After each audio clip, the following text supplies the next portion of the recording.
Friends, welcome to my YouTube channel. இன்றைக்கி நம்ம என்ன பார்க்க போகிறோம் அப்படின்னா புளி மிளகாய் தொக்கு.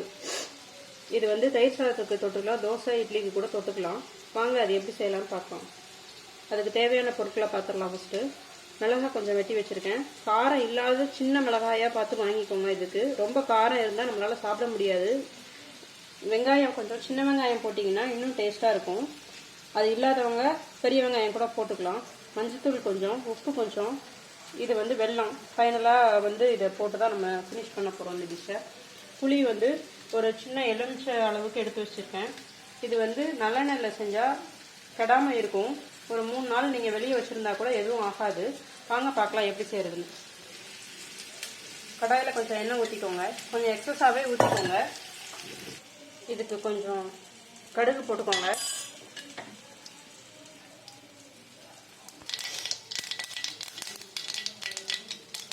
கடுகு பொரிஞ்சு வந்ததும் வெங்காயம் போட்டுக்கோங்க.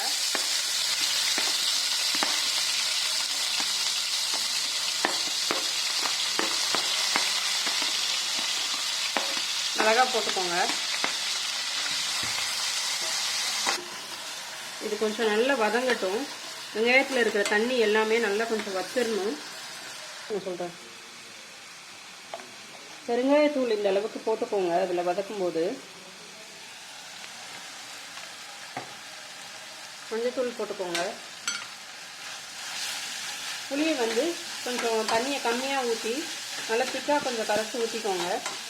இப்போ நம்ம என்ன பண்ண போகிறோம் அப்படின்னா, இந்த மாதிரி ஒரு சின்ன குக்கர் எடுத்து இந்த புளியை வந்து நான் இதில் ஊற்றிக்க போகிறேன். இப்போ குக்கரில் புளி தண்ணியை ஊற்றிட்டு இதை வெங்காயத்தையும் மிளகாயும் வதக்கி இதில் கொட்டிக்க போகிறேன்.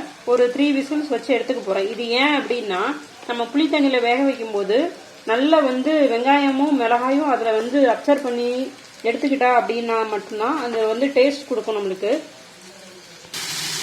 இப்போ வெங்காயம் நல்லா வதங்கிடுச்சு. உங்களுக்கு குக்கரில் வைக்க வேண்டாம் அப்படின்னு நினச்சிங்க அப்படின்னா புளி தண்ணியை இதுலேயே ஊற்றி உப்பு போட்டு இதே ஒரு 15 மினிட்ஸ் ஆர் 20 மினிட்ஸ் வரைக்கும் சிம்மில் வச்சு நல்லா கொதிக்க விடுங்க. புளி தண்ணி எல்லாம் நல்லா வத்துனதும் ரெடி ஆகிடும். ஃபைனலாக வந்து நம்ம எடுத்து வச்சுருக்க ஒரு சின்ன பீஸ் வெல்லத்தை போட்டு இறக்கிட வேண்டியதான். நான் இப்போ குக்கரில் வச்சு எடுக்க போகிறேன். குக்கரில் ஏன் வைக்கிறோம் அப்படின்னு பார்த்தா, அந்த 20 மினிட்ஸ்க்கு வந்து நம்மளுக்கு தேவையில்லாமல் கேஸ் வந்து கன்சம்ஷன் அதிகமாக எடுக்கும். ஸோ குக்கரில் வச்சா ஒரு 10 மினிட்ஸ்லலாம் நம்மளுக்கு விசில் வந்துச்சுன்னா தொக்கு வந்து ரெடி ஆகிடும். ஸோ அதனால தான் நான் குக்கரில் வைக்கிறேன்.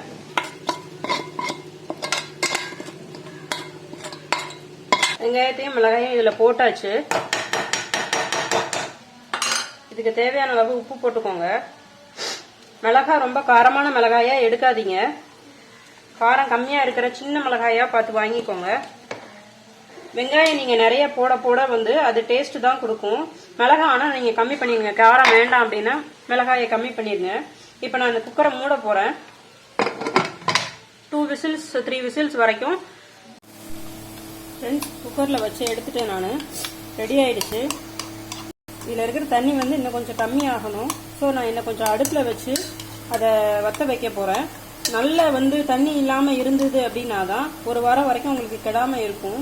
நீங்கள் சப்போஸ் தண்ணியாக தான் வேணும் அப்படின்னீங்கன்னா நடுவில் எடுத்து சூடு பண்ணிக்கோங்க. ஒரு 1 டே அப்படின்னா சூடு பண்ணி எடுத்து வச்சிங்கன்னா இது சூடு பண்ணாதான் இன்னும் கொஞ்சம் டேஸ்ட் அதிகமாகும். நான் இப்போ இதை அடுப்பில் இன்னும் கொஞ்சம் வச்சு உங்களுக்கு தண்ணியெலாம் வந்து வற்றினதுக்கப்புறமா காமிக்கிறேன். இந்த ஸ்டேஜில் வெல்லம் போட்டு வற்ற வச்சுருங்க. இதில் உள்ள பார்த்தீங்கன்னா இதில் உள்ள தண்ணி எல்லாமே வற்றிடுச்சு. இந்த ஸ்டேஜில் அடுப்பை ஆஃப் பண்ணிடலாம்.